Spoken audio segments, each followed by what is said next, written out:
بسم اللہ الرحمن الرحیم۔ السلام علیکم دوستو، آج ہم بات کریں گے اسلام کے ایک ایسے مہان جنگجو، ایک ایسے مہان شخصیت کے بارے میں جن کی بہادری اور ہوشیاری کی تعریف صرف مسلمان ہی نہیں بلکہ غیر مسلم بھی کرتے ہیں۔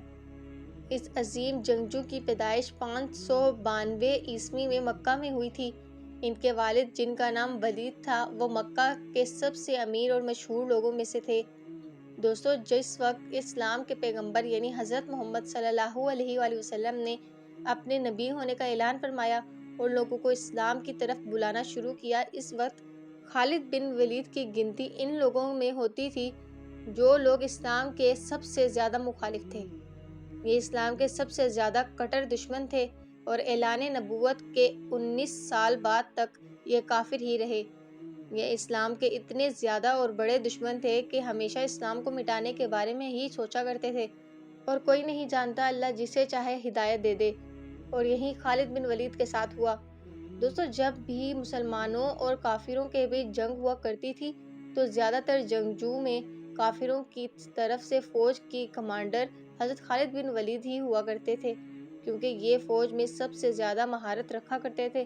یقینی طور پر آپ نے وہ واقعہ تو ضرور سنا ہوگا کہ جب جنگ احد کے موقع پر حضور اکرم صلی اللہ علیہ وآلہ وسلم نے مسلمانوں کی فوج میں سے کچھ صحابہ کرام کو ایک پہاڑی کے راستے پر یہ کہہ کر کھڑا کر دیا کہ چاہے مسلمان فوج جیتے یا ہارے، لیکن تم لوگوں کو اس پہاڑی کے راستے سے نہیں ہٹنا ہے، کیونکہ وجہ یہ تھی کہ وہ پہاڑی ایسی جگہ پر تھی، لہٰذا حضور اکرم صلی اللہ علیہ وآلہ وسلم نے اسی وجہ سے اس پہاڑی پر چند صحابہ کو کھڑا کر دیا تھا تاکہ کافر ادھر سے کسی بھی حال میں حملہ نہ کر سکیں۔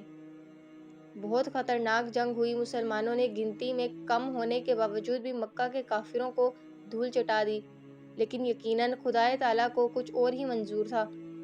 جن چند لوگوں کو اسلام کے پیغمبر یعنی حضور اکرم صلی اللہ علیہ وآلہ وسلم نے پہاڑی کے راستے پر کھڑا کیا تھا، ان لوگوں نے جب دیکھا کہ مسلمان جنگ جیت گئے ہیں اور کافروں کے مال کو لوٹنے لگے ہیں تو ان لوگوں میں سے زیادہ تر لوگوں نے بھی اپنی جگہ چھوڑ دی اور میدان میں آ کر خوشی منانے لگے۔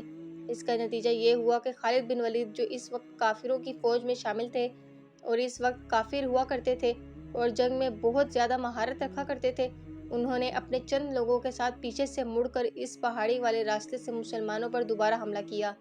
یہ اتنا خطرناک حملہ تھا کہ مسلمانوں کو کچھ سمجھ نہیں آیا کہ آخر یہ کیسے ممکن ہو گیا۔ خالد بن ولید نے اپنی تلواروں سے لگاتار کئی صحابہ کو شہید کر دیا اور دیکھتے ہی دیکھتے پوری جنگ کا نقشہ ہی بدل گیا۔ وہ جنگ جو مسلمان جیت چکے تھے اب ان کی ہار میں بدل چکی تھی، اور یہ سب کچھ ہوا تھا خالد بن ولید کی مہارت کی وجہ سے، جو اس وقت کافر ہوا کرتے تھے۔ صلح حدیبیہ کے بعد حضرت خالد بن ولید بہت پریشان رہنے لگے۔ ان کی پریشانی کی وجہ اسلام کی تیزی سے بڑھتی ہوئی ترقی تھی۔ وہ سوچتے رہے۔ حضرت خالد بن ولید کے دماغ میں کئی سوال اٹھتے تھے۔ یہ سوچتے ہوئے ایک دن انہیں ان کے بڑے بھائی کا ایک خط ملا۔ اس خط میں لکھا تھا: اے خالد، تم کہاں ہو؟ حضرت محمد صلی اللہ علیہ وآلہ وسلم نے مجھ سے تمہارے بارے میں پوچھا ہے کہ آخر خالد کہاں ہے؟ اس خط میں ان کے بھائی نے لکھا تھا کہ میں چاہتا ہوں کہ تم اس اندھیری دنیا سے نکل کر اسلام کی روشنی کی طرف آؤ اور اسلام میں داخل ہو جاؤ۔ یہ خط پڑھتے ہی حضرت خالد بن ولید کے اوپر اس خط کا اتنا گہرا اثر ہوا کہ آپ فوراً پیغمبر محمد صلی اللہ علیہ وآلہ وسلم کی طرف روانہ ہوئے اور ان کی خدمت میں حاضر ہو کر اسلام قبول کر لیا، یعنی اسلام میں شامل ہو گئے۔ حدیث کی کتابوں میں آتا ہے کہ حضور اکرم صلی اللہ علیہ وآلہ وسلم نے رومن سلطنت کی طرف یعنی سیریا کی طرف، جسے پہلے ملک شام کہا جاتا تھا، اپنا ایک قاصد روانہ فرمایا، لیکن رومن سلطنت نے اپنے غرور میں آ کر مسلمانوں کے اس قاصد کو شہید کر دیا۔ پہلے کے زمانے میں چاہے دشمن کتنا ہی خطرناک کیوں نہ ہو، وہ قاصد کو قتل نہیں کرتا تھا، کیونکہ قاصد کا قتل کرنے کا مطلب ہوتا تھا جنگ کا کھلا اعلان کرنا۔ جب مسلمانوں کا قاصد قتل کر دیا گیا تو حضور اکرم صلی اللہ علیہ وآلہ وسلم نے بھی مدینہ سے صحابہ کی ایک بڑی فوج کو جنگ کے لیے سیریا کی طرف روانہ فرمایا۔ روانہ ہوتے ہوئے حضور اکرم صلی اللہ علیہ وآلہ وسلم نے صحابہ کو نصیحت فرمائی کہ اور اس جنگ کا کمانڈر حضرت زید بن حارثہ کو بنایا۔ زید شہید ہو جائیں تو اس کے بعد اپنی فوج کا کمانڈر جعفر کو بنا دیا اور اگر ظفر بھی شہید ہو جائے تو اسے اپنی فوج کا کمانڈر عبداللہ بن رواحہ کو بنا دینا، اور اگر وہ بھی شہید کر دیے جائیں تو اس کے بعد جس پر تم لوگ راضی ہو جاؤ اسی کو اپنا کمانڈر بنا لینا۔ مسجد نبوی میں اپنے چند صحابیوں کے ساتھ مدینہ شہر میں بیٹھ گئے۔ ایک طرف سیریا میں جنگ ہو رہی تھی اور دوسری طرف حضور مدینہ میں پوری جنگ کا نقشہ اپنے صحابہ کو بیٹھ کر بتا رہے تھے۔ بڑی ہی خطرناک جنگ ہوئی اور حضور رو رہے تھے اور اپنے صحابہ سے فرما رہے تھے کہ جنگ میں اب زید کو شہید کر دیا گیا ہے، اسلامی فوج کا جھنڈا اب ظفر کے ہاتھ میں ہے۔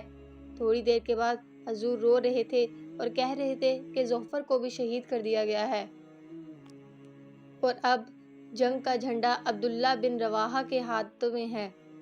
اس کے بعد حضور نے فرمایا عبداللہ بن رواحہ کو بھی شہید کر دیا گیا ہے، اور تمام لوگوں کے متفق ہونے کے بعد حضرت خالد بن ولید کے ہاتھ میں اسلامی فوج کی کمانڈ تھی، کیونکہ اس سے پہلے تو وہ کافر ہوا کرتے تھے۔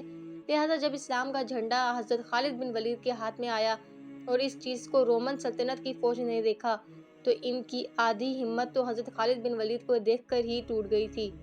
اس کی وجہ یہ تھی کہ دور دور کے لوگ اس بات کو جانا کرتے تھے کہ مکہ کے مشرکین میں ایک خالد نام کا ایک ایسا جنگجو ہے جو اپنے سامنے کسی کو نہیں ٹکنے دیتا۔